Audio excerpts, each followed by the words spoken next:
Bueno, buenas, ¿cómo va? Vamos a ir arrancando.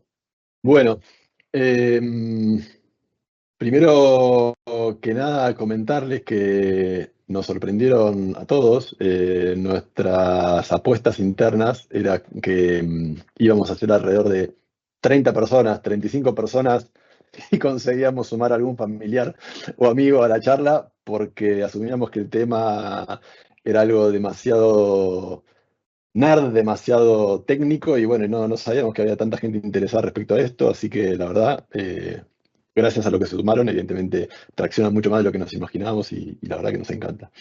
Así que bueno, la idea del evento de hoy es charlar un poco sobre Polars, arquitectura multi-engine, pero como decimos siempre, por la duda de que haya alguien perdido por ahí y no sepa quiénes somos, nos presentamos rápido.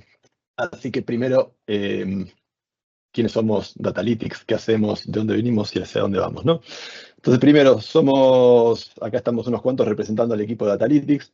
Eh, Existimos hace casi 18 años y nos dedicamos desde hace casi 18 años a trabajar en el mundo de los datos. Hoy por hoy decirlo es más fácil, hace 18 años había que hacer un preámbulo gigantesco y tratar de que la gente entendiera lo que hacíamos y muchas veces no nos salía. Pero bueno, hoy podemos decir que justamente trabajamos haciendo proyectos de datos con el fin que ojalá las personas puedan tomar decisiones más informadas o más inteligentes, justamente fundamentadas en el uso de los datos. Para eso lo que hacemos es distintas cosas, ayudamos a las empresas en definir sus estrategias de datos o en alinear sus estrategias de negocios con sus estrategias de datos. También ayudamos a las organizaciones en definir sus arquitecturas de datos, evolucionarlas u optimizarlas según cada caso. Y después, obviamente, construyendo pipeline de datos para alimentar o modelos o soluciones o productos de datos, soluciones de visualización o productos de datos, o modelos de analítica. Con modelos de analítica me refiero a modelos clásicos de data mining, knowledge discovery, ciencia de datos, o machine learning, o modelos de AI, o obviamente lo que ahora estamos más en boga, AI generativa. Em, pero de nuevo, siempre el objetivo es el mismo, tratar de que las personas, los seres humanos, nosotros tomemos decisiones más informadas justamente usando los datos, ¿no? Y vemos que siempre ese es nuestro mayor desafío, por decirlo de alguna forma. Último slide antes de arrancar, obviamente estamos buscando gente, así que si les interesa trabajar con nosotros, están más que bienvenidos. Bueno, escanear ese QR, ir al link o escribirnos y obviamente estamos ansiosos por sumarlos. Pero bueno, cortando un poco el delirio, como decía antes, la idea de esta charla es hablar de Polars, pero Polars en un contexto, y en particular en el contexto de las arquitecturas de datos multi-engine. Entonces, a ver, un poco, o perdón, antes del contexto, voy a presentar al equipo con el que armamos la charla. Primero está acá en el detrás de escena está Cami, que es el cerebro organizador de todo esto. Y por otro lado, me acompañan Juan y Esteban, que es con los que son los que con los que vamos a estar charlando un poco sobre todo esto.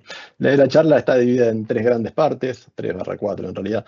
Una primera, donde la idea es conversar un poco sobre, bueno, qué es una arquitectura de datos multi-engine, un poco el contexto para entender por qué hoy es importante hablar de Polars, como para no hablar solamente de Polars en la especificidad de por qué hoy este paquete de Python nos puede aportar y por qué funciona más rápido y demás, que no es que no sea importante, pero creo que lo importante es el contexto, o está bueno entender el contexto para valorar más un poco lo que viene a aportar. Entonces, la primera parte es entender eso, un poco qué son las arquitecturas multi-engine, por qué nos importan, cómo llegamos a estar hablando de esto, perdón, cómo llegamos a estar hablando de esto y bueno, todos los etcétera del caso. Después en una segunda parte Juan va a estar contando cómo funciona Polars, es decir, por qué funciona más rápido, qué es lo que lo hace que sea distinto. Y en una tercera parte, Esteban lo que va a estar haciendo es aterrizar eso en algunos ejemplos. Un primer ejemplo que nos va a estar mostrando es un típico caso bien sencillo, donde vamos a estar agarrando un conjunto de datos y lo vamos a ir pasando usando Polar por las distintas capas de un data lake. La idea de eso es simplemente mostrar rápido de qué va.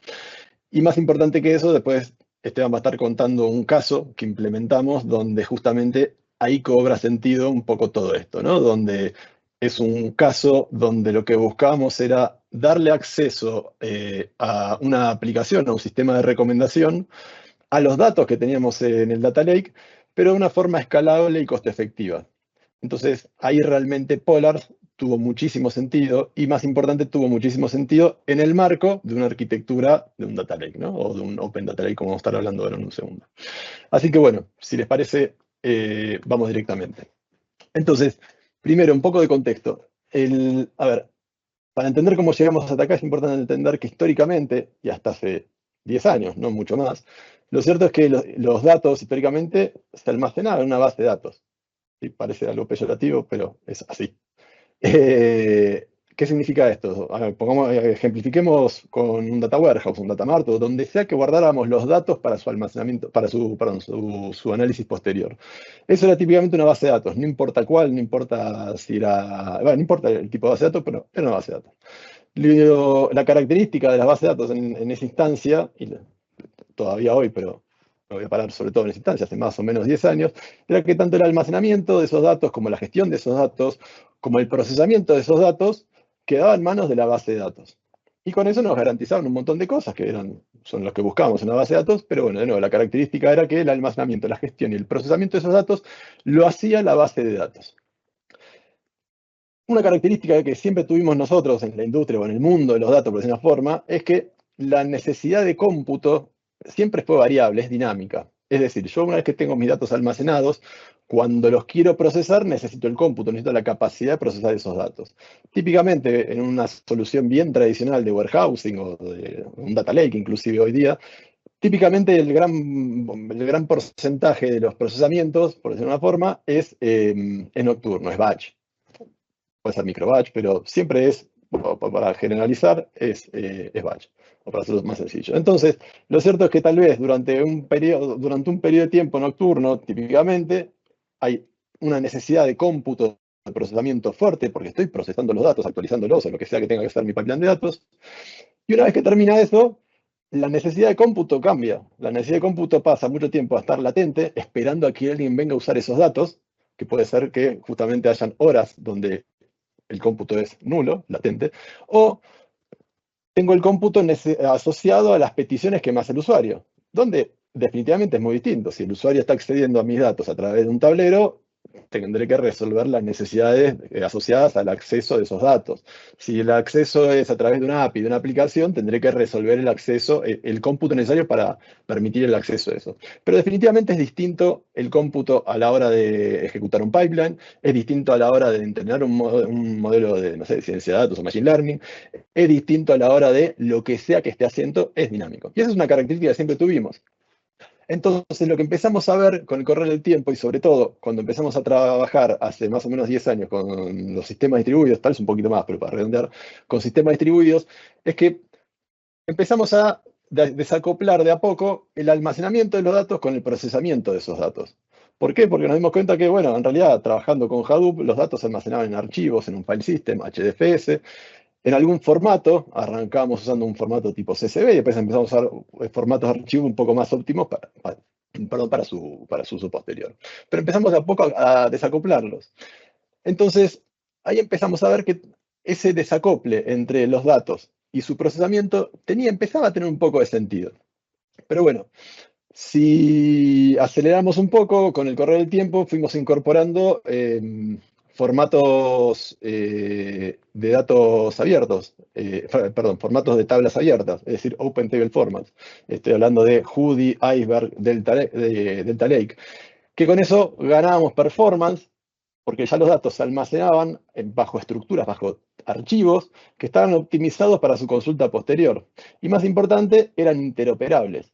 Al usar un estándar abierto, yo podía, estos datos, que ya no estaban dentro de una base de datos, sino que estaban en un file system, podía agarrarlos de ese file system y llevarlos a otro y procesarlos tal vez con otra cosa. Y empezamos a ver que primero disminuía eventualmente el vendor lock-in, pero empezamos a ganar mucha flexibilidad. Y un poco la consecuencia de todo eso es que empezamos a pensar en arquitecturas de datos multi-engine. Es decir, empezar a pensar en que el procesamiento podía ser políglota. Es decir, según lo que iba a procesar o según mi necesidad, qué herramienta iba a usar, es decir, qué era lo que necesitaba. Y ahí sí ya estamos hablando de Databricks, Snowflake, pero también DuckDB, Polar y todos los etcétera del caso que se le ocurran. Entonces, todas las herramientas que acabo, o todas las plataformas que acabo, herramientas, barra plataformas, barra paquetes de procesamiento que acabo de mencionar recién, empiezan a hacerse compatibles. Entonces, un poco en ese contexto es que la idea es empezar a hablar. Bueno, ahora sí, el año pasado, a principio de año creo que fue, la gente de DuckDB, o sea, MotherDuck, pero en realidad DuckDB, el que se perdió este posteo, se lo recomiendo, publicaron justamente un artículo que hablaba de una necesidad de repensar Big Data. Acuérdense que Big Data hoy por hoy ya parece un término medio de modé, pero lo cierto es que hasta hace no mucho tiempo Big Data era el equivalente a AI generativa hoy. Alrededor de 2014, 2015, Big Data era el hype del momento. Un poco como decía antes, hace más o menos 10 años, cuando nos dimos cuenta que con las herramientas que teníamos no podíamos tener la capacidad de procesar todo el volumen de datos que queríamos procesar, es que empezamos a, incorporar nuevas herramientas en nuestro stack. Ahí es donde justamente apareció Hadoop, o se masificó el uso de Hadoop, por decirlo de alguna forma. Sistemas distribuidos ya existían hace un montón, pero lo que era el mundo de datos, lo cierto es que no se usaban o no se usaban de forma masiva. Con Hadoop empezamos a darle un poco más de... empezamos a resolver problemas que de otra forma no tenían solución. Lo interesante de este artículo, sé que no lo leyó, se lo resumo, es que lo que plantea es que la separación de storage y cómputo, un poco lo que decía hace un ratito, realmente hace la diferencia. Y fue una derivada segunda, la verdad que nadie pensó en eso al principio, o si lo pensó, no pensó que iba a tener tanto impacto. Lo cierto es que lo que plantea el artículo es que cuando uno pasa de una solución tradicional de base de datos, no importa qué motor de base de datos, pero una base de datos en su definición siendo una base de datos, ¿no? Lo que empieza a ver es que la necesidad de storage aumenta y un montón, pero la necesidad de cómputo se mantiene relativamente constante. Al punto que, usando la tecnología que tenemos disponible hoy, que es muy distinta a la que teníamos hace 10 años, piensen que probablemente el celular mío tenga la capacidad de cómputo de un servidor de hace 10 años. Pero bueno, eso al margen, ¿no? La nota de color. Es la nota de color, punto. Iba a hacer un chiste, pero no viene al caso. Pero bueno, lo interesante es que con la tecnología que tenemos hoy y tomando esta hipótesis, por decir una forma, como válida, en muchos casos hoy por hoy tal vez ni siquiera tenemos la necesidad de usar un sistema distribuido. Acuérdense que empezamos a usar sistemas distribuidos de forma masiva hace más o menos 10 años, más o menos, justamente con el fin de poder procesar volúmenes de datos que de otra forma antes no podíamos procesarlos. Antes tal vez podíamos almacenar grandes volúmenes de datos, pero procesar esos grandes volúmenes de datos era muy difícil. Y lo que plantea este artículo es que lo cierto es que tal vez hoy por hoy no necesitamos un sistema distribuido para procesar todo eso. Al margen de eso, o sea, podemos estar o no de acuerdo con eso, pero creo que lo que sí es importante es la característica esta que realmente el storage o la necesidad de almacenamiento de los datos crece y crece un montón, pero lo cierto es que la necesidad de computar o de procesar esos datos tal vez no crece tanto, o llega un momento donde ya se transforma en algo relativamente constante. Y la clave de eso está asociado a algo que venimos hablando de hace un montón, sobre todo cuando implementamos soluciones en nube o optimizamos soluciones en nube, donde lo primero que hacemos es ver un poco qué estrategia de dato frío y dato caliente tiene. Entonces, ¿qué significa dato frío y dato caliente? Bueno, porque si alguno no sabe, dato caliente es el dato más reciente o relativamente reciente que usamos con frecuencia. Todo esto siempre hablando de generalidades, ¿no? Pero hagamos de cuenta que yo tengo un data lake con 30, 40 años de historia. Buenísimo, qué bueno tener esa historia. Pero lo cierto es que en la diaria probablemente necesite la información de mi último mes, mis últimos 3 meses, mi último año, y a medida que los datos van aumentando en su, entre comillas, antigüedad, lo cierto es que la necesidad de esos datos disminuye. Obvio que si lo estamos almacenando es porque eventualmente para algo lo vamos a usar y es un poco la riqueza de un data lake. De hecho, por definición, un data lake es eso, es análisis potencial futuro. De hecho, por definición es eso. Busquen el paper original y habla de eso. De hecho, por eso se llama un data lake, es almacenamiento potencial. Entonces, lo interesante es que si a medida que la antigüedad de los datos va aumentando, su uso disminuye y entonces disminuye la capacidad de cómputo necesario. Es decir, el dato reciente, la ventana del dato más caliente, es en realidad el cómputo promedio que voy a necesitar. de nuevo, si yo quiero procesar datos, quiero estar analizando mis ventas, por más que los tickets reciban alguna modificación, esas cosas que a veces pasan y nada, a todos nos ponen un poco los pelos de punta, lo cierto es que de última, la ventana de tiempo que estar usando será el último mes, los últimos 3 meses, el último año, pero no los últimos 30 años. Y si para algún caso necesito procesar los últimos 30 años porque estoy entrenando un modelo de quién sabe qué cosa, que necesita un montón de historia, perfecto, usaré ese cómputo en ese momento y eso justificará tal vez el uso de un sistema distribuido, pero va a ser un caso excepcional. Y seguro que el SLA de acceso va a ser muy distinto para mi modelo predictivo que estoy entrenando, que tal vez lo puedo tener horas o días entrenándose y que a nadie le va a molestar, versus claramente el tablero que usa el CEO, que tiene que responder en milésimas de segundo, porque bueno, es así. Entonces, lo cierto es que esto nos plantea lo que plantea justamente, perdón, este artículo, está bueno porque plantea justamente eso. Hoy por hoy, si asumimos que la separación de storage y cómputo genera esta disociación entre lo que requiero, entre la capacidad de cómputo que necesito para procesar en la diaria o en el promedio versus la capacidad de storage que realmente necesito y necesito un montón, ¿no es cierto que esto nos abre el juego un montón de cosas? Entonces, podemos empezar a hablar de arquitecturas de datos multi-engine. Entonces, hay distintas formas de ver esto, obviamente.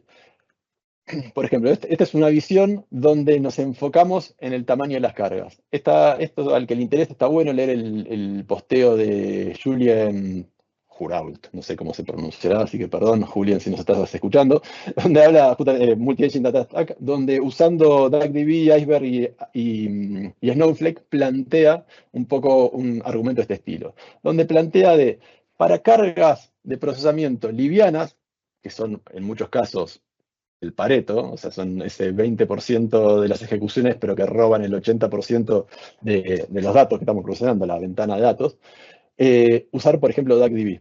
Los datos, almacenarlos en Iceberg, y todo eso almacenado, obviamente, en algún Object Storage, en este caso, por ejemplo, S3.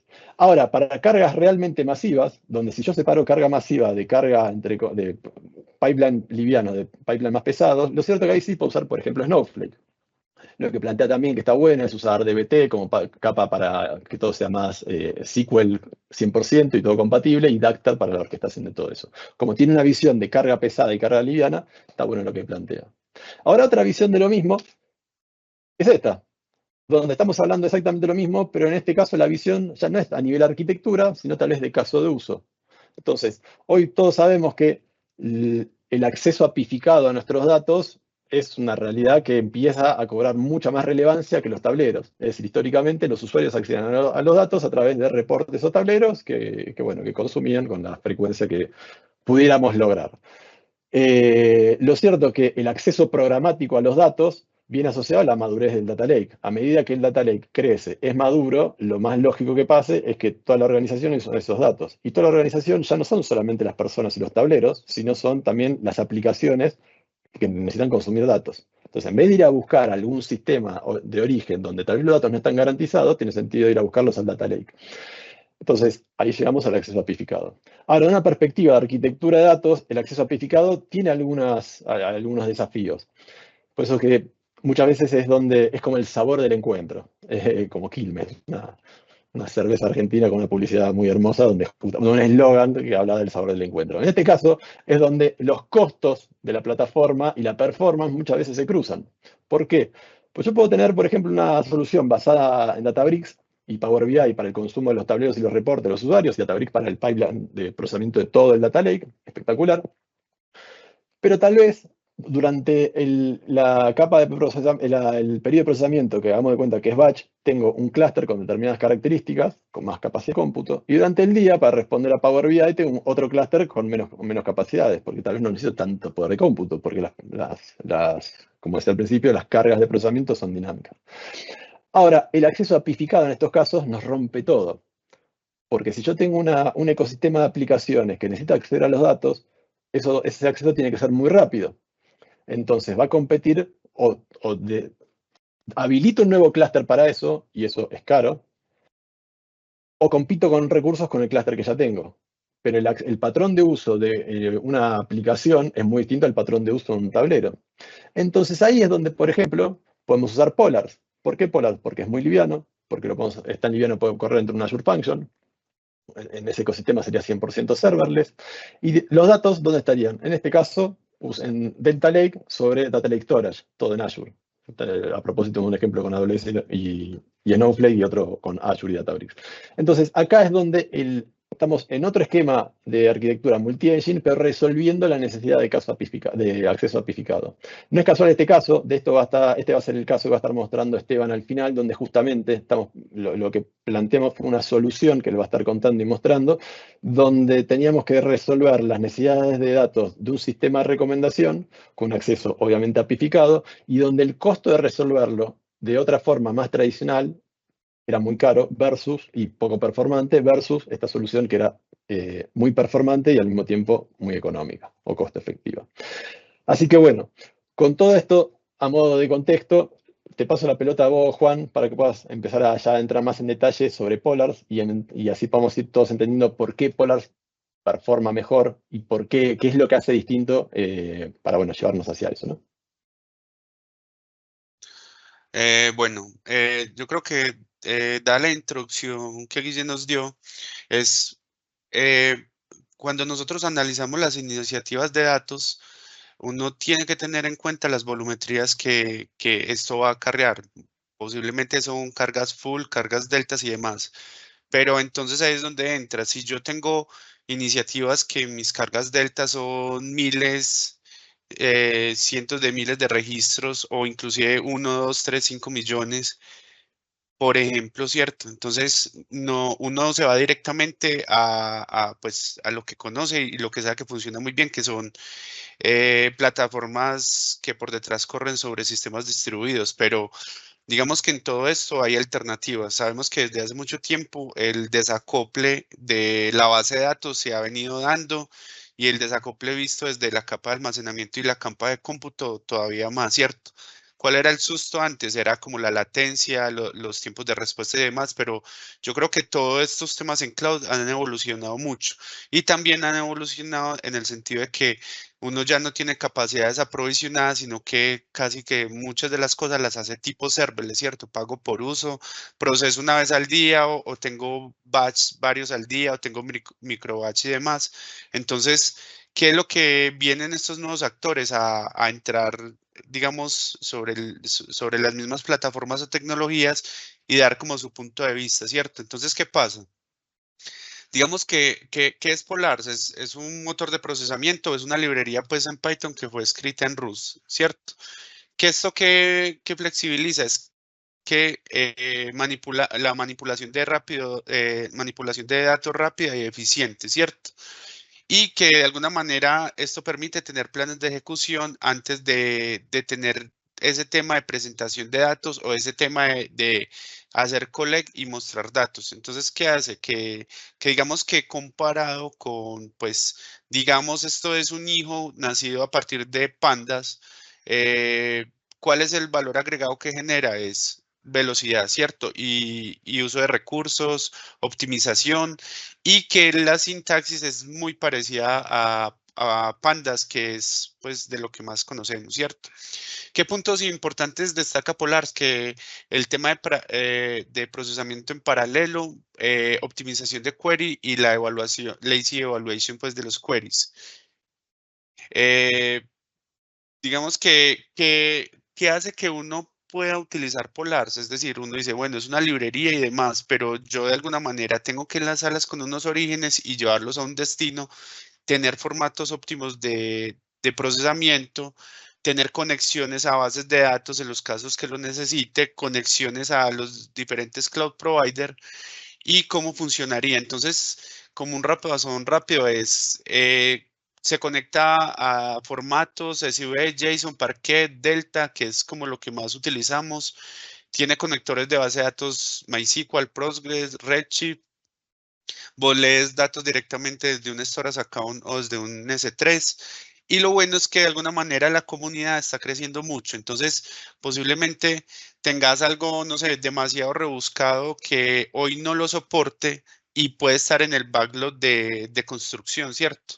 Entonces, es una comunidad que ha crecido muy rápido e inclusive en algunos casos, cuando vos no tenés esa posibilidad desde el lado de Polars, él tiene intérprete hacia Pandas. Entonces, vos podés levantar algo en Pandas y de una lo pones en un data frame de Polars y seguís tu flujo derecho. Pero, pues, tiene que ser muy, muy complejo el caso o muy, pues, de evaluarlo, ¿cierto? Pero digamos que flexibiliza muchas cosas y no se queda ahí nada más. Y lo mismo que decimos, nosotros hoy podemos coger capacidades tipo serverless de muy poca capacidad de memoria y podemos hacer cosas muy grandes. Es decir, se puede coger capacidades de 2 gigas de RAM y puedes estar procesando cientos de miles de registros. Entonces, eso es una capacidad que de alguna manera vos de entrada te ibas por temas asociados a Spark, pero tenés como opciones, ¿cierto? Entonces, ¿qué es lo qué es lo que suma Polars como para decir que lo voy a utilizar frente a utilizar un Pandas o un Spark?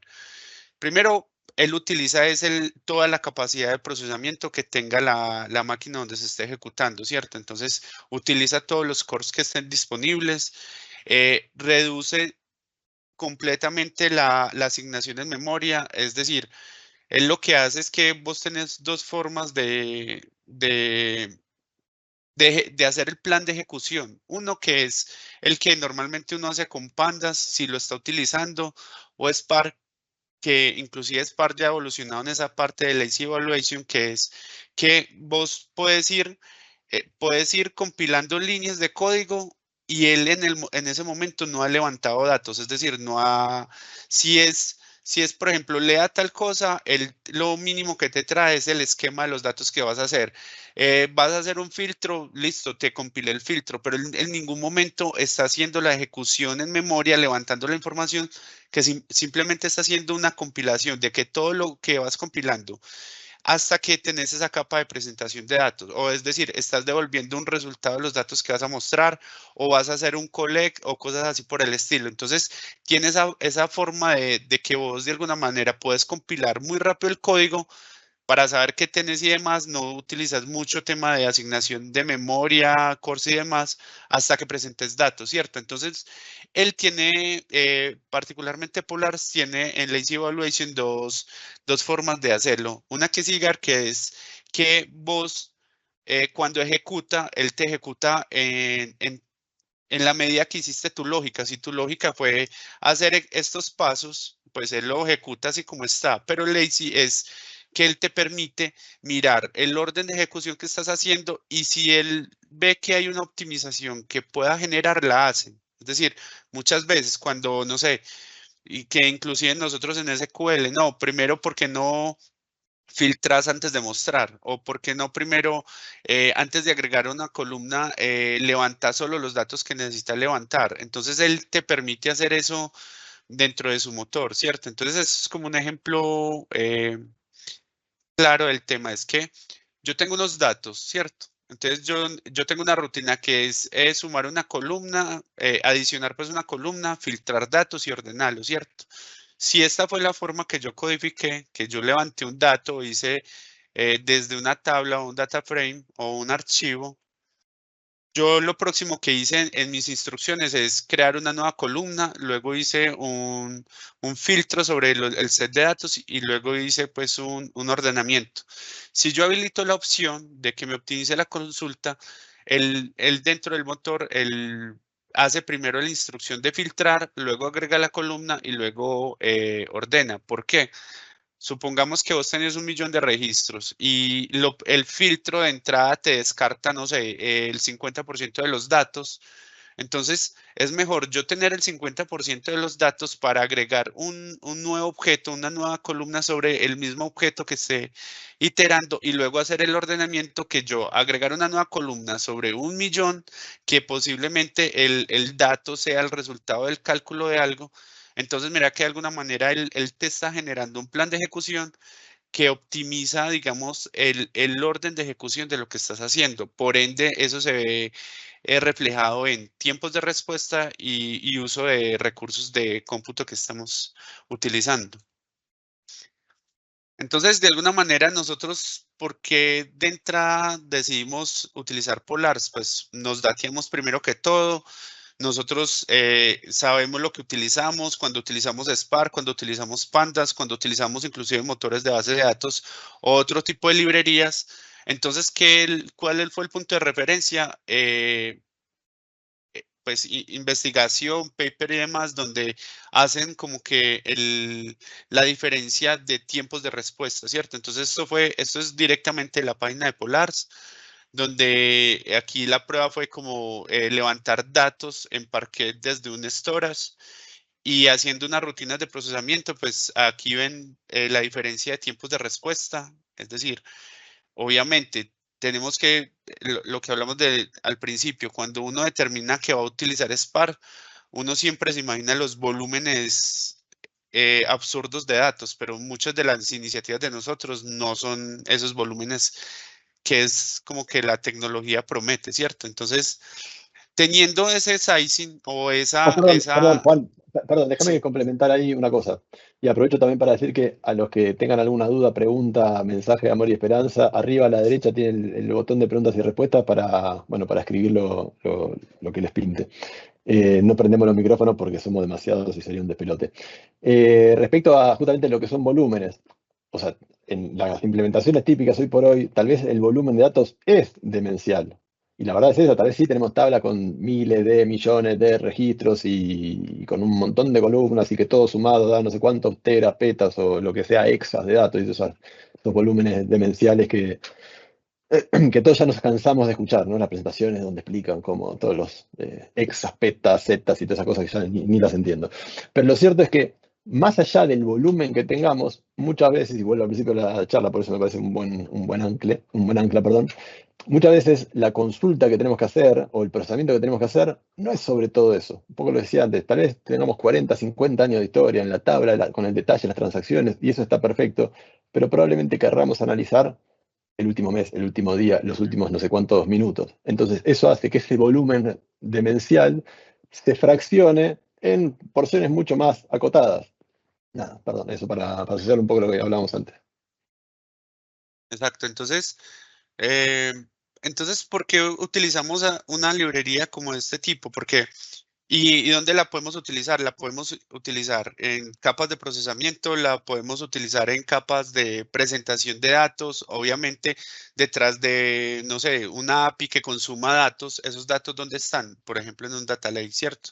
Entonces, es que el hincapié es evaluar muy bien la necesidad y evaluar muy bien cuál es la exigencia en términos de volumen, tiempos y demás, y saber que hay otros candidatos que te pueden servir, a diferencia de lo tradicional que conocemos, pues motores de bases de datos y sistemas distribuidos, ¿cierto? Entonces, eso es un poco de por qué lo decidimos usar, pues esa es la promesa de valor. Uno ya entra a esto, habla muchas cosas, obviamente con todo el criterio, con todo el entendimiento del negocio y la necesidad, uno pone como candidatos este tipo de opciones, ¿cierto? Esteban, dale. Bueno, mientras Esteban comparte la pantalla, ahí Ujú. Anónimo, Juan Carlos Anónimo preguntó la fuente del benchmark, que es algo que surge muchas veces cuando uno publica un benchmark. El benchmark lo sacamos de la página de Polars, ahí pasó el link para el que lo quiera chusmear, que está todo el detalle, y el benchmark se basa en TPC, o sea, el set de datos de TPC, y bueno, el que no sé si alguien está perdido con eso, TPC es un estándar para hacer pruebas que se usa por lo general cuando uno quiere hablar de un benchmark de performance entre un motor de base de datos o entre un determinado feature. Y define un set de datos bastante pesado y define una serie de queries, consultas y transformaciones de datos a hacerle a eso. Así que bueno, para que lo quiera chusmear, ahí está el detalle. Metele, te Vale, van. perfecto.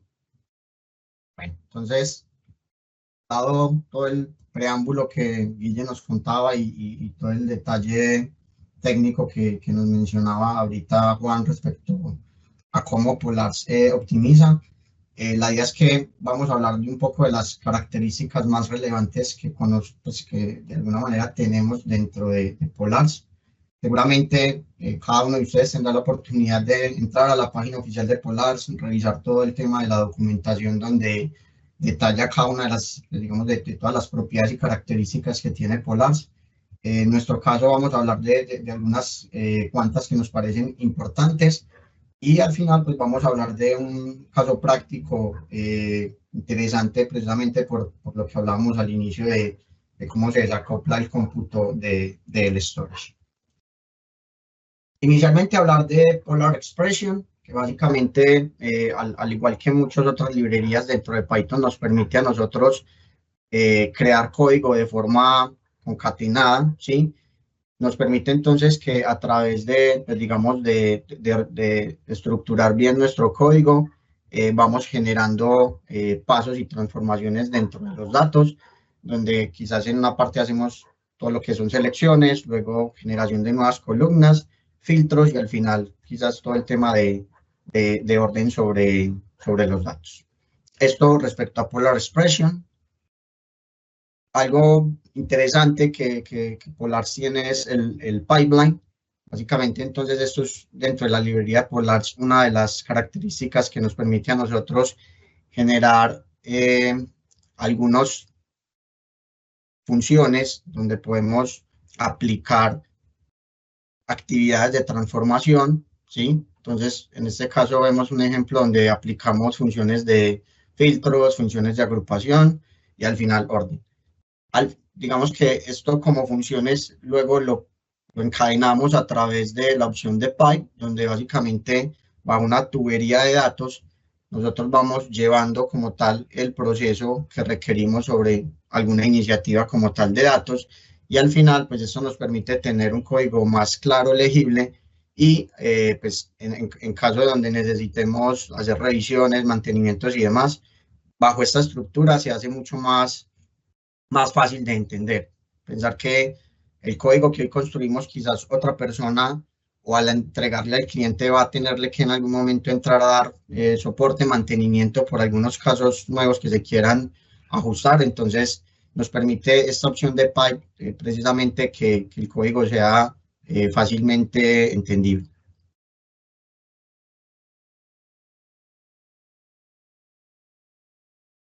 Ahorita hablamos entonces de lo que es SQL Engine, que básicamente nos permite a ejecutar código SQL bajo el estándar SQL que conocemos sobre datos que tengamos, ¿sí? Que lo interesante de esto es que la API de SQL que tenemos dentro de Polars nos permite trabajar sobre formatos DataFrame, LazyFrame, Pandas y PyArrow. Una característica importante que nos da Polars para todo el tema de la API de SQL es que además de ejecutar SQL podemos concatenar el resultado como tal de esta ejecución con, llamémoslo así, funciones nativas de Polars. Entonces, bajo un mismo fragmento de código, vamos a ejecutar código SQL y luego vamos a aplicar funciones Polars. ¿Qué nos permite esto? Que básicamente combinamos capacidades SQL, capacidades de lógica propia de Polars bajo una misma estructura de código. Bien, ahora queremos hacer un poco de énfasis en todo lo que es integración nube. Guille precisamente hablaba de cómo de alguna manera a través de S3 con los buckets y ahora también con el lado Azure, hablamos de los Azure Storage Account. Polars tiene una integración bastante sencilla, bastante óptima, donde podemos tener varios casos, que vamos a verlo enseguida de una forma un poco más práctica. Entonces, el primer caso es leer un archivo Parquet que tenemos almacenado dentro de un Azure Storage Account. Esto, básicamente, como lo ven acá, es cuestión de importar librerías, sino más que 4 líneas de código a lo máximo, donde definimos el storage account al cual nos vamos a conectar, donde definimos la llave por la cual hacemos la autenticación y al final mencionamos cuál es la ruta donde está almacenado nuestro archivo Parquet y enviamos como todos los parámetros de conexión. No es más. Con esto ya podemos tener un archivo Parquet que está en el data lake dentro de un data frame y vamos a poderlo procesar según la necesidad que tengamos. Ahora, Además de lecturas de archivos Parquet, también podemos hacer lecturas de tablas delta. Igualmente, entonces, la sintaxis es muy sencilla, es definir la ruta donde está almacenada la tabla delta y enviarle todos los parámetros de conexión, como el account name y el account key. No más, con eso ya tenemos cargado en nuestro, pues digamos, en nuestro environment, la data que teníamos almacenado en el storage account. Y al final también nos da entonces también la posibilidad de, al final el procesamiento que hayamos realizado sobre estos datos que leímos, sea Parquet o sean tablas delta, poder el resultado como tal o ya digamos la transformación, guardarla nuevamente sobre el storage account bajo el formato delta. Bien, entonces aquí vamos a hablar de un caso práctico muy rápidamente y es... Sí que Perdón, está... Esteban, bancame un segundo antes de ver esto. Aprovecho algunos mensajes que fueron surgiendo ahí en el chat. Por un lado, alguien preguntaba si preguntaba si Polars que similar a Panda, pero funciona bajo computación distribuida. Y lo cierto es que no es computación distribuida, entendiendo computación distribuida como Spark. Es decir, acá no hay un clúster de máquinas, esto funciona en tu computadora personal o en el servidor que pongas. Lo que hace para ejecutar en paralelo, primero es que se basa en Rust, y más importante que eso, es que, por ejemplo, si lo comparamos con Pandas, Pandas ejecuta un único proceso, un único hilo, a diferencia de Polar, que lo que hace es tratar de aprovechar el hardware que vos tengas disponible, que seguro va a ser algún esquema multicore o lo que sea que tengas, y de esa forma va a estar levantando todo lo que pueda en términos de hilos o todo lo que tenga sentido, y de esa forma va a estar aprovechando más el hardware de tu máquina. Es decir, no va a ser un único hilo procesando, sino van a ser varios hilos. Y eso es si quiere, una de las ventajas. Otra de las preguntas que alguien también preguntaba si podemos volver un poco de por qué performaba mejor. Entonces, repasando, por un lado el paralelismo, por otro lado lo que es lazy evaluation, que eso, de nuevo, uno puede decidir no ejecutar como lazy evaluation, sino ejecutar como ejecutaría siguiendo la lógica de desarrollo típico, pero bueno, es una buena idea usar lazy evaluation. Para los que vienen del mundo de Spark, Spark trabaja así que ahí no hay una novedad.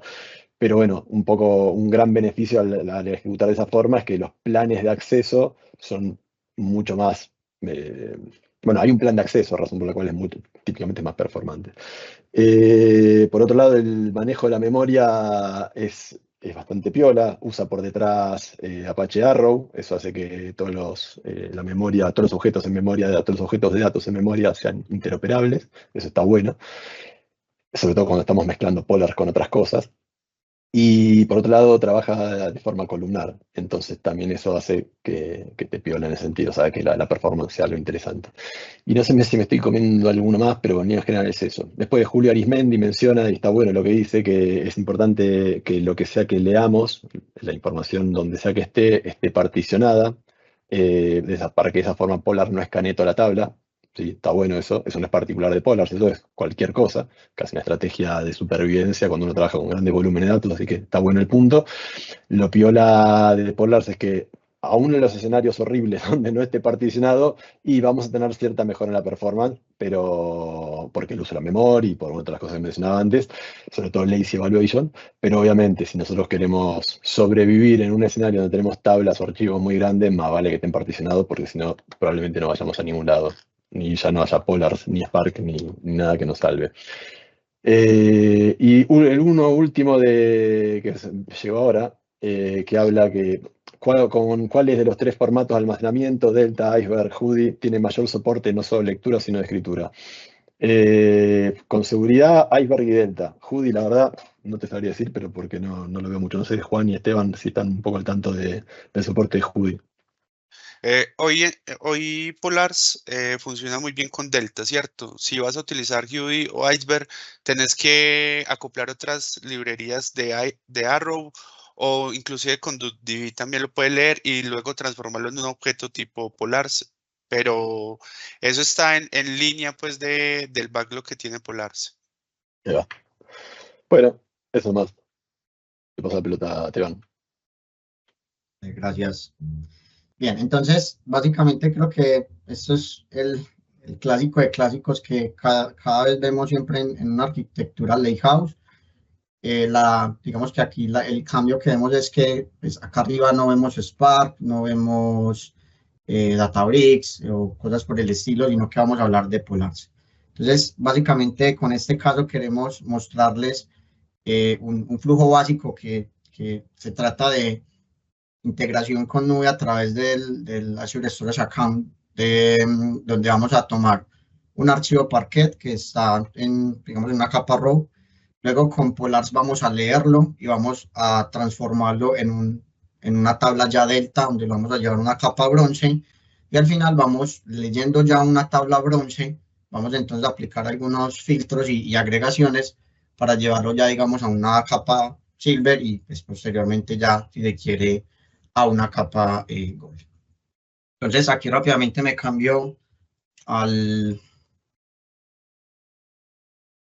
Bien, entonces acá vemos el entorno como tal pues, digamos, de Visual Studio Code, donde precisamente estamos utilizando Polars. Y vamos a hablar también de cómo hoy tenemos entonces a nivel del Storage Account la información. Vamos a leer un archivo Parquet que pesa aproximadamente 280 megas, tiene alrededor de casi 100 millones de registros con 5 columnas. La idea es que leyendo este archivo vamos a llevarlo primero a una capa bronce, donde aquí vamos a crear esa primer tabla delta. Y luego, utilizando esta tabla, pues la vamos a llevar ya a una capa silver. Entonces acá, pues básicamente lo que hacemos es cargar librerías y tal cual como lo mostrábamos en el slide. Entonces definimos ruta o nombre del data lake, definimos la conexión y simplemente dónde va a estar el archivo Parquet que vamos a utilizar. Entonces lo tenemos en un contenedor Polars y básicamente este es el nombre del archivo. Enviamos parámetros de conexión que son estos mismos que vemos acá. Nuestro data lake, nuestro storage account y el nombre del archivo. Acá ejecutamos y él lo que está haciendo en este momento es, pues a nivel de, hay un tema de latencia de red de lo que se demore, obviamente, en tomar el archivo desde la nube a mi máquina. Cuando hacemos esto, obviamente, digamos que entre nubes, servicios de nube, esto obviamente es mucho más rápido. Bien, entonces, ahí miramos que más o menos en 11 segundos logramos bajar esta información de las 300 megas. Y aquí vemos la cantidad, perdón, tenemos casi 20 millones de registros con 5 columnas. Tenemos ya entonces todo el contenido de nuestro archivo Parquet dentro de un data frame de Polars. Y ahora lo que vamos a hacer es aplicar un filtro sencillo de fecha. Entonces ya empezamos a operar precisamente sobre ese Parquet. Vemos que entonces ya la cantidad de registros bajó a 8.300.000 registros. Y lo que vamos a hacer ahora es simplemente como modo de práctica estuvimos mostrando este filtro para ver como temas de rendimiento. Y ahora lo que vamos a hacer es tomar este resultado, es decir, este data frame processed que tenemos acá, lo vamos a escribir como delta dentro de nuestro storage account. Entonces lo que hacemos es definir la ruta donde va a estar, ¿sí? Que hablamos de que va a estar dentro de la carpeta bronce en este nombre de tabla. Y al final lo mismo, parámetros de conexión, no más que eso. Ejecutamos y acá lo que está haciendo es generando digamos, como todo el paquete de delta y escribiendo. Entonces, en este momento, si vamos a nuestro storage account, vamos a actualizarlo. Y acá entonces ya vemos que escribió la tabla TBL Sales, donde está básicamente el resultado en formato delta de ese procesamiento, ¿sí? Entonces, digamos que en este punto lo que hemos hecho es leer el archivo delta y crear una tabla bronce. Siguiente, vamos a hacer entonces la parte de filtrado y agregación para crear una tabla silver. En este caso, entonces, venimos nuevamente a Visual Studio. Partimos entonces ya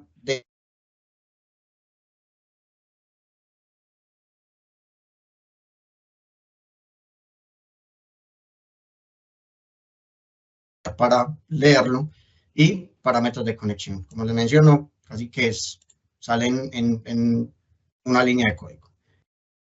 Entonces acá básicamente lo que estamos es tomando la información que acabamos de almacenar del data lake, nuevamente leyéndola. Esto simplemente para efectos de que vean cómo está la funcionalidad de lectura y escritura. Entonces aquí tenemos los mismos datos que escribimos. Los tenemos acá ya nuevamente en un data frame que llamamos TBL bronce. Simplemente para revisar como la estructura de la tabla y los estadísticos más importantes como tal. Eso es una de las características que también pues, tiene Polars al igual que otras librerías.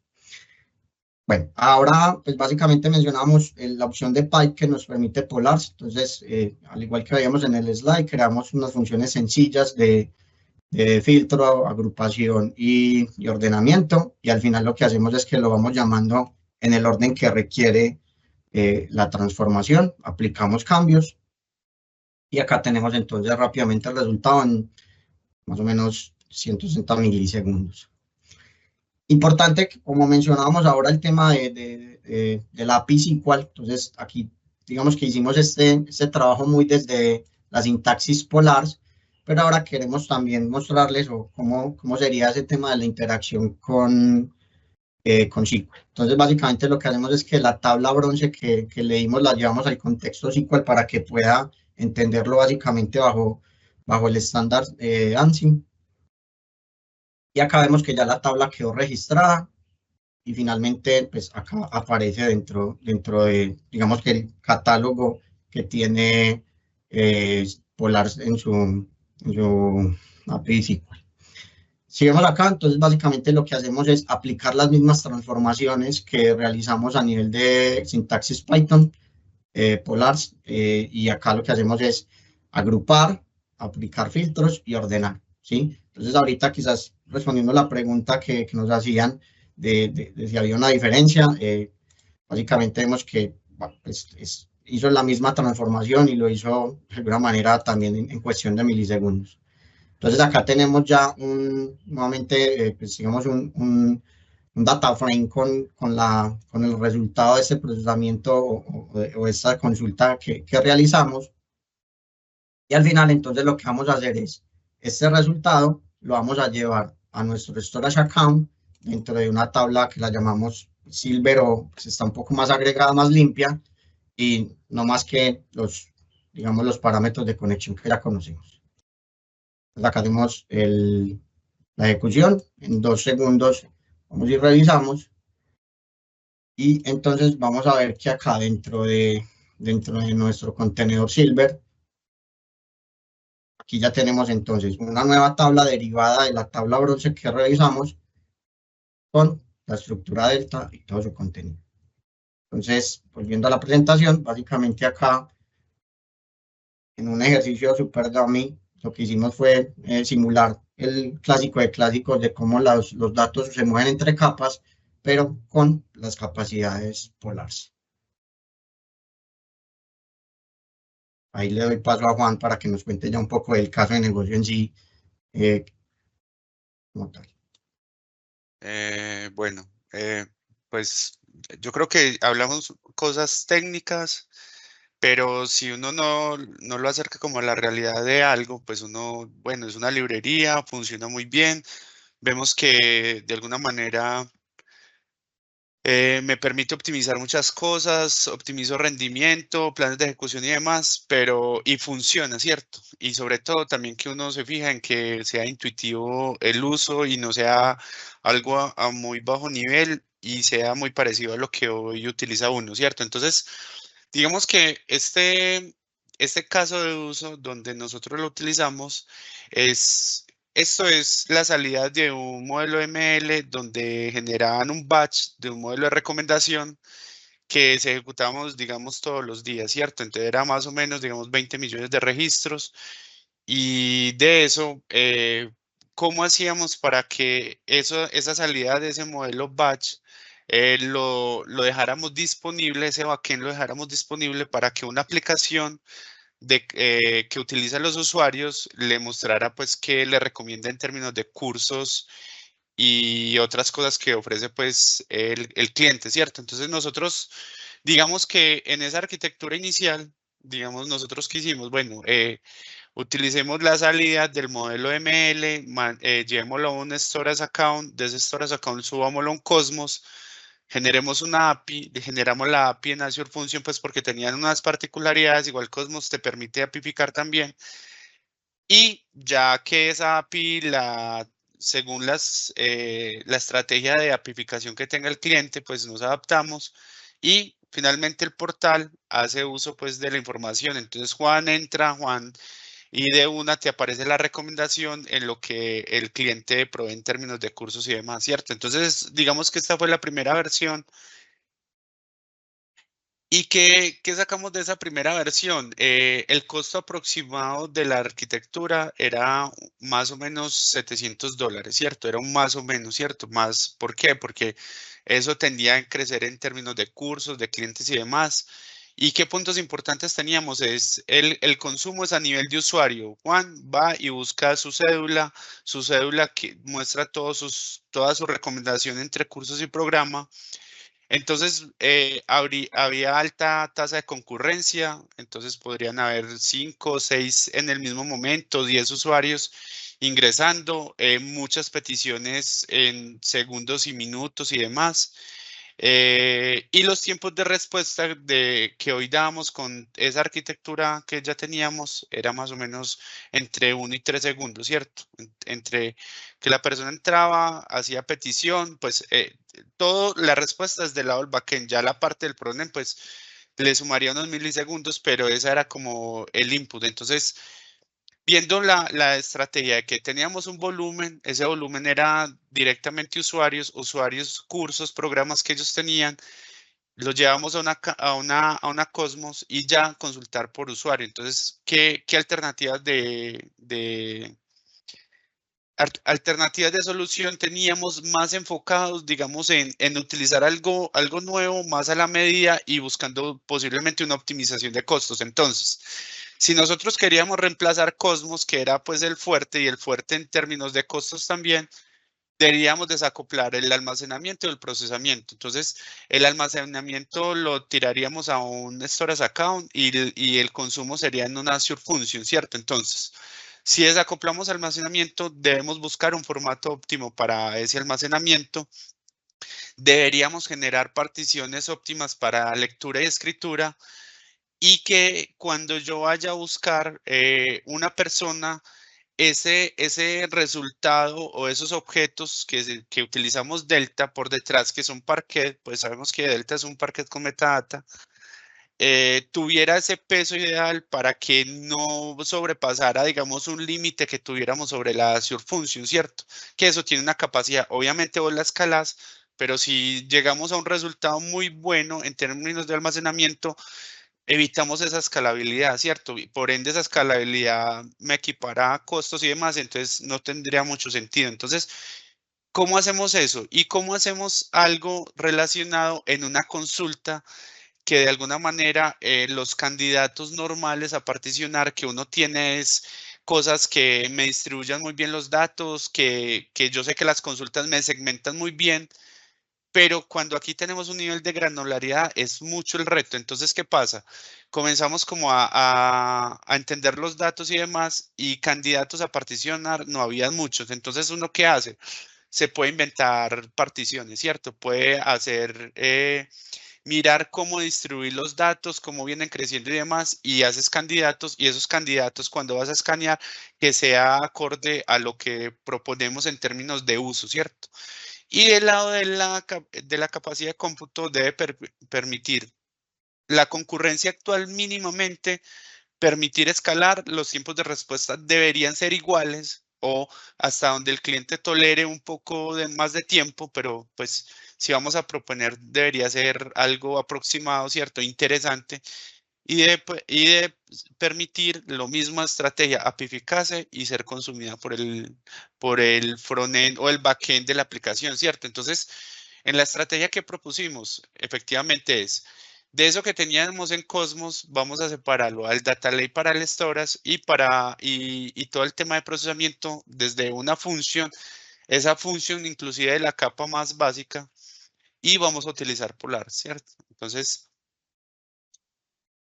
miramos las estrategias de particionamiento y demás. Pero entonces que a la final que vimos que el caso de uso es funcional, ¿cierto? Y que acá Esteban va a hablar un poco de cómo se hizo ese detalle y qué conclusiones llegamos. Juan o Esteban, justo ahí Julio pregunta qué parámetros o lineamientos tuvieron en cuenta para establecer las particiones óptimas para lectura y escritura. Así que está bueno que aprovechemos para pasar un poquito de esto. Dale, bueno, precisamente creo que con el slide que estamos presentando respondemos a esa pregunta y es la principal estrategia acá es definir cada una de las particiones con, digamos, que estén balanceados, es decir, que tengan digamos, registros o cantidades de datos aproximados. Eso nos permite entonces que cada una de esas particiones tenga una, digamos, cantidad de registros que cuando Polars como tal llegara a consumir los datos, pues digamos, no llegara a una partición que quizás tuviera más registros que otra y que quizás para datos puntuales tardara mucho más que para otros. Entonces, digamos que esa fue la principal estrategia, buscar, como mencionaba Juan, de todos los campos que teníamos dentro de este set de datos, cuáles de ellos podíamos usarlos o transformarlos como campos adicionales, que finalmente fue lo que hicimos en este caso, para que este campo transformado lo usáramos como partición y allí, pues entonces, como vemos en la gráfica, la verdad, pues tratamos de que fueran muy parecidos, es decir, no hay baches muy hondos dentro de la distribución que vemos allí. Además, pues es importante mencionar que no solo estamos hablando de la cantidad de registros, sino de la cantidad de columnas. Estamos hablando de un dataset que tenía más o menos aproximadamente 80 atributos, y eso hacía que también el dataset fuera bastante robusto. Bien. Ahora, entonces ya creo que vamos a tratar de rápidamente mencionar técnicamente cómo fue esta implementación. Entonces, primero tomamos el dataset, hicimos todo un análisis y un perfilamiento de los campos, definimos cuál iba a ser ese campo que nos va a permitir esas particiones balanceadas, y al final entonces lo que hicimos es creamos básicamente un campo general que llamamos como el GRUD ID, y esto pues nos permitió entonces crear una tabla delta básicamente basado en esta partición, ¿sí? Una vez entonces, digamos, ahí teníamos ya la estrategia, y al final digamos, al final revisando dentro de nuestro data lake, pues lo que tuvimos fue este comportamiento donde cada uno de estos grupos tenía una cantidad de datos similar, y precisamente una de las estrategias que hicimos es que cuando Polars iba a consultar como tal la información, parte del parámetro que nos entregaba el usuario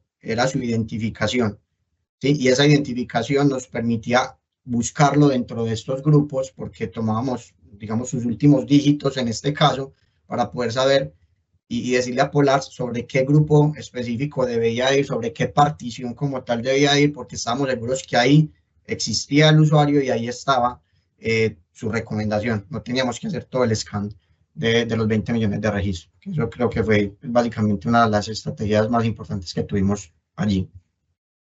Pero un comentario que está bueno agregar es que en un mundo ideal, si esto fuera una demo, si esto no hubiera sido un caso real, probablemente usaríamos una fecha, un campo ya mucho más disponible, por decir una forma, donde en ese mundo ideal las particiones, como dijiste vos, fueran balanceadas y bueno, todo fuera felicidad. Pero lo cierto es que en la realidad nada de eso pasa. En este caso no existía un campo para particionar, por eso cuando mostró recién Esteban la creación de la tabla, tuvo una expresión regular para poder extraer algo, para poder particionar, y un poco todo el análisis previo de justamente mostrar que con esa estrategia los datos quedaran particionados. Está bueno mencionarlo, no tiene nada que ver con Polars, pero bueno, es la vida real, ¿no? Y creo que es interesante charlar de eso. Así es, sí, pues básicamente como que no nos centramos, o sea, no nos bloqueamos en el sentido de que los datos, ninguno de los datos que teníamos ahí estaban balanceados. Entonces, pues básicamente la estrategia fue cómo creamos nuevos campos derivados que finalmente nos ayuden a llegar a ese balance que al final logramos. Hablando nuevamente un poco de código, entonces esto, como mencionaba Juan, llevamos toda la lógica a través de una función serverless dentro de la Azure Function, y básicamente casi que lo que vimos ahora lo llevamos a esa estructura. Entonces, en este caso, lo que hacemos es que recibimos como parámetros la identificación de la persona, tomamos sus últimos dígitos, que era pues básicamente los valores que nos permitían generar esa partición balanceada, y ya entonces formábamos la ruta, digamos, la ruta que nos apuntaba a la partición correcta, donde definíamos una ruta donde hablamos del storage account, hablábamos del el contenedor, la tabla donde estaba almacenado como tal, y al final, si vemos por acá, ya concatenando todo esto de la ruta raíz, la ruta de la tabla, al final lo que definimos es cuál es la partición que va a consultar. Entonces al final concatenamos estos parámetros, ¿sí? Entonces lo que le estamos diciendo es, a Polarse es que vaya a una ruta específica de una de las particiones donde estamos seguros que ahí va a estar la identificación de ese cliente y como tal, o ese usuario y como tal, todas sus recomendaciones. Le dimos en este caso el archivo como paquete y al final entregamos el resultado para que esto fuera, pues de alguna manera se lo entregamos a la capa frontend y la aplicación entonces tomaba ese resultado y empezaba a mostrar como todo el tema de recomendaciones a los usuarios. Esto es un ejemplo de cómo consumimos la Azure Function. Entonces, básicamente tenemos el endpoint, enviamos los parámetros y pues teníamos respuestas en cuestión de milisegundos según esta estrategia. Pero no nos quedamos ahí. Como mencionaba Juan, el tema era de que teníamos que garantizar de que la solución tuviera la capacidad de aguantar temas concurrentes, ¿sí?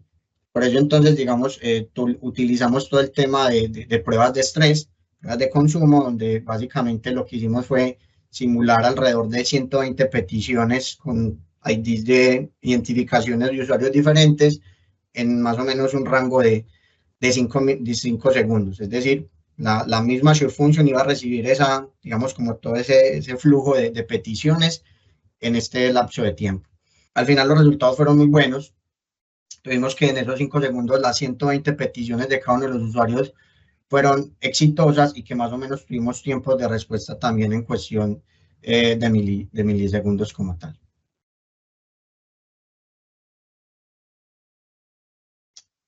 Bien, ¿qué conclusiones podemos sacar entonces a partir de esta estrategia de rediseñar pues, digamos, la arquitectura inicial?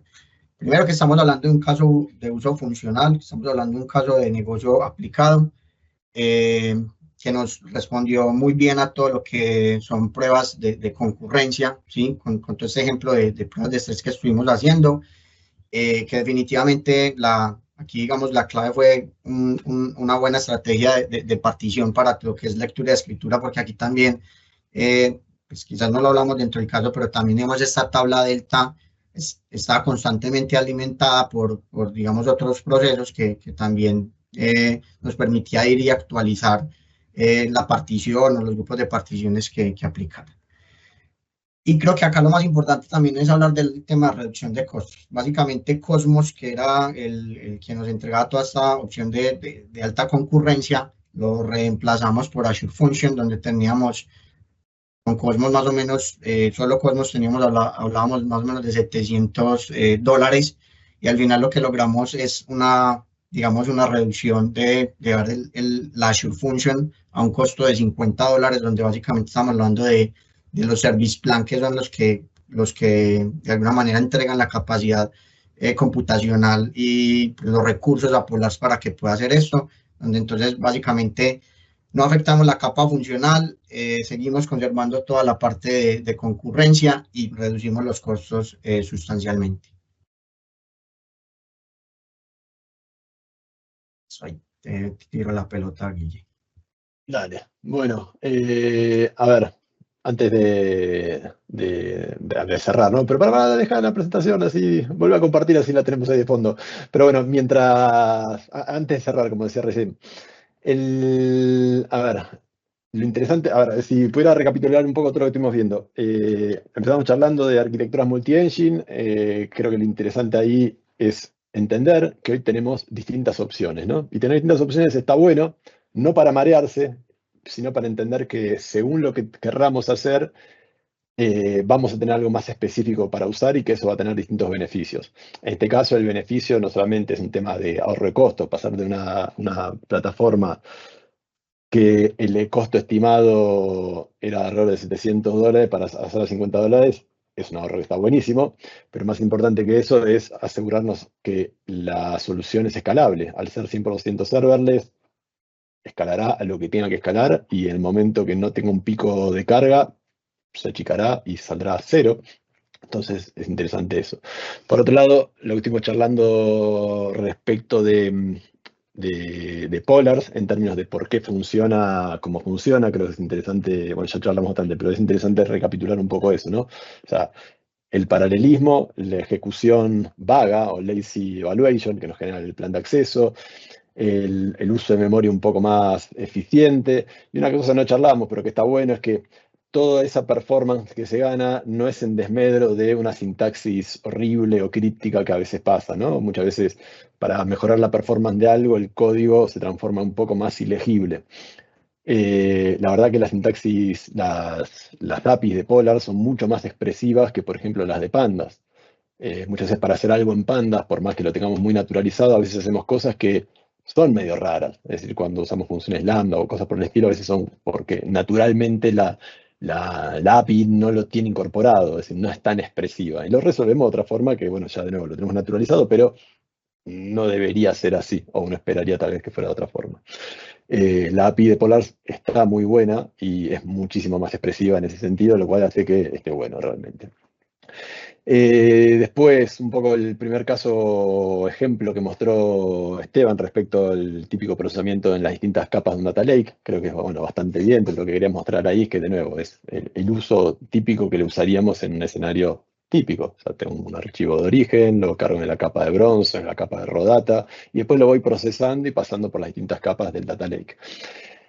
Y bueno, el último caso, bueno, estuvimos hablando recién, lo interesante ahí era justamente cómo resolvemos un caso de uso típico asociado al acceso apificado de los datos, que es una realidad que ya nos vamos acostumbrando, pero que a veces, dependiendo cómo tengamos la arquitectura de datos, a veces nos desarma, termina siendo o muy lenta, porque tal vez la petición que llega por la arquitectura que tenemos, entre que entra la petición, busca el resultado y lo devuelve, es lento, o muy cara, porque tal vez tener prendido toda mi arquitectura de datos esperando que llegue la petición de quién sabe qué aplicación, que es completamente aleatorio porque responde al uso que el usuario le da de esa aplicación de su teléfono, que realmente ya no sigue un horario de oficina, es en cualquier momento, a veces es muy caro.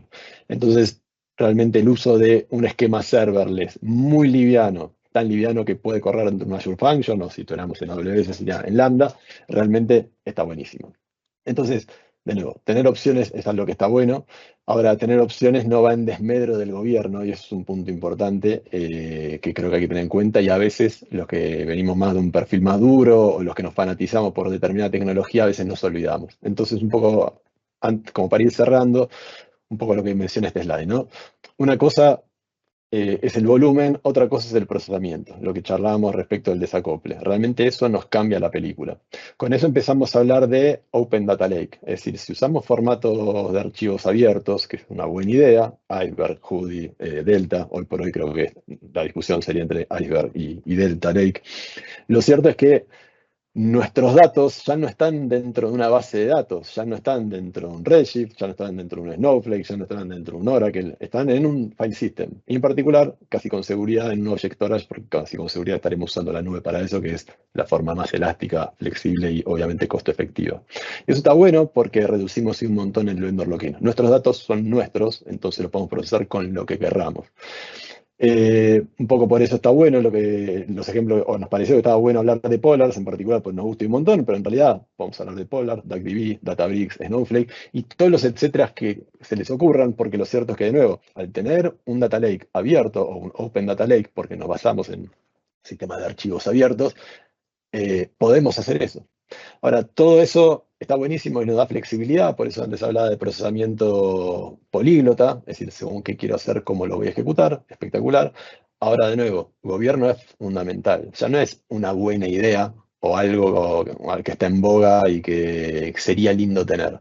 Bajo un esquema de este estilo, si no tengo un buen esquema de gobierno, esto es despiole bárbaro, realmente. No es algo bueno, realmente es algo necesario, absolutamente necesario para que esto pueda escalar. Por eso sí, a veces lo que venimos tenemos extracciones más de área más dura, de ingenierías o de tecnología en general, o venimos del software, a veces nos olvidamos eso y por resolver un problema con performance y demás lo resolvemos y nos encanta, pero la película de arquitectura de datos o de la solución de datos de la compañía empieza a deformarse.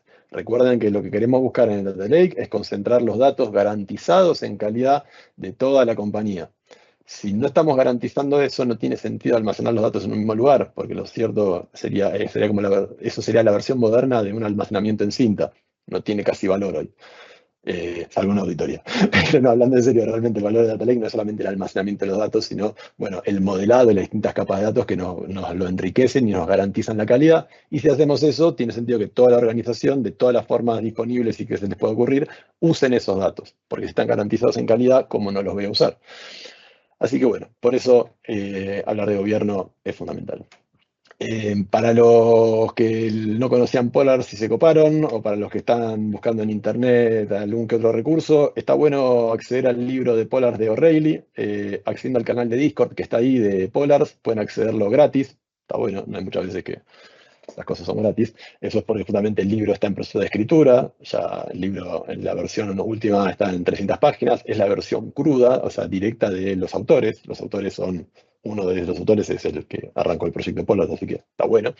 Así que bueno, les recomiendo que se lo bajen porque está bueno. Es gracioso que el libro de Polar no tenga un oso polar. Creo que la primera pregunta que está en el foro de Discord, la razón de eso es que justo ese animalito estaba en, creo que el libro de arquitectura e información o algún otro. Pero bueno, algo un poco más serio que esta última cosa es qué usar, ¿no? Pandas, Polar contra DuckDB, Polar contra PySpark, Polar contra no sé lo que se les ocurra. Lo cierto es que está bueno porque en los foros de internet empiezan a ver como estas picas que nunca tuvieron sentido, como R o Python o como quién sabe qué contra qué. Así que para evitar el Boca River, lo importante acá es realmente tener criterio. Y como el criterio a veces es difícil, porque si algo que no existe es el sentido común, algunas líneas que nos gustan a nosotros es pandas o polar, ¿no? La definición de todo esto en realidad no es la performance, porque obviamente si lo que buscamos es performance, bueno, tal vez no nos quede otra opción. Ahora, lo cierto es que si me da igual la performance y mi equipo con el que tengo laburando trabaja con pandas, y bueno, tal vez pandas no es una mala opción. Digo esto a pesar de que hoy por hoy en varios foros se habla que si estás arrancando a programar más que aprender pandas, aprende Polar. Lo cierto es que pandas tiene más años, tiene mucha más comunidad y eso es algo que está bueno. Polar está creciendo un montón en comunidad y está bastante estable. Digo bastante porque la diferencia entre versiones es abismal, obviamente. Pero bueno, lo cierto es que depende. Si tengo un equipo grande y todos conocen pandas, y salir de pandas para ir a Polar y tal vez sea complejo. Entonces, si lo que necesito hacer no es muy complejo o me alcanza con procesar de forma en un solo hilo, tal vez no es una mala idea. Depende. Polar o DuckDB, y bueno, tal vez depende un poco de qué quiera hacer. Si tengo un equipo de datos que viene trabajando principalmente con SQL, porque son todas personas que vienen del mundo de los datos, y tal vez DuckDB sea una buena idea. Ahora, si tengo un equipo que viene más del software y que está muy sólido con Python, y tal vez Polar también es una buena idea, o mejor, una idea mejor más que usar SQL. Polar o PySpark, bueno, también depende del volumen. Es decir, si mi volumen me justifica usar PySpark, porque ahí sí realmente necesito algún sistema distribuido, porque la capacidad de cómputo me excede lo que necesito, lo que tengo disponible en un único server, y bueno, no me queda otra opción que usar PySpark, obvio. Ahora, en muchos casos, hoy por hoy, tal vez necesitamos un sistema distribuido. De nuevo, la necesidad, el volumen de los datos es absolutamente relativo. Lo que hace 10 años era mucho volumen, hoy por hoy es trivial. Hoy por hoy es normal hablar de instancias en la nube de máquinas que tengan, no sé, más de 64 GB de RAM. Esto hace unos años atrás era algo, no sé, era futurista o no todos tenían acceso a eso. Entonces lo cierto es que es realmente un gran depende. Lo importante es tener un criterio que trate de unificar las cosas y ahí vuelvo a lo que es gobierno. Gobierno no es solamente quién hace qué con los datos, sino en este caso también debería definir cómo vamos a trabajar con los datos. Acuérdense que en los equipos de datos no estamos trabajando no estamos trabajando en el vacío, aislados, unos con otros, sino que somos un equipo, con lo cual deberíamos respetar o al menos acordar ciertas formas de trabajo de mínimo, qué usar, cuándo y por qué. porque el mantenimiento va a ser fundamental. Acuérdense que los proyectos de datos no terminan nunca, son un continuo que arrancan y realmente no terminan. Entonces, si voy a desarrollar con algo que después nadie va a poder mantener, el problema no son los demás, el problema soy yo que estoy desarrollando con la herramienta equivocada. Pero bueno, Juan, Esteban, ¿qué opinan, che? No, Bueno, creo que... yo pienso que Dale, Juan. es de evaluarlo, ¿cierto? Todos los temas son de mirar, primero el para qué, ¿cierto? ¿Qué estamos haciendo? Hay muchas opciones de cómo hacer las mismas cosas. Y hoy en día juega mucho el costo-beneficio en todo, ¿cierto? Entonces, y mirar la escalabilidad y demás. Es una muy buena opción, ya lo hemos utilizado, le estamos mostrando un caso de uso, entonces ahí les dejamos como el tips para que lo implementen en sus proyectos. Así es, Esteban. complementando lo que menciona Juan, es básicamente muy importante mencionar que esto es una comunidad que viene creciendo. Entonces, cuando nosotros empezamos a utilizar, en este caso Polars, pues tenían unas limitantes que hoy ya de alguna manera han venido resolviendo. Entonces, cada vez la librería viene evolucionando más y como bien decía Guille, es explorar como el universo de posibilidades que tenemos y mirar cuál se acopla más a la necesidad. Hoy digamos que somos afortunados en el sentido de que cada vez vienen apareciendo nuevas funcionalidades que nos ayudan a implementar, digamos, soluciones de datos que sean de buen costo-beneficio. Total, 100%.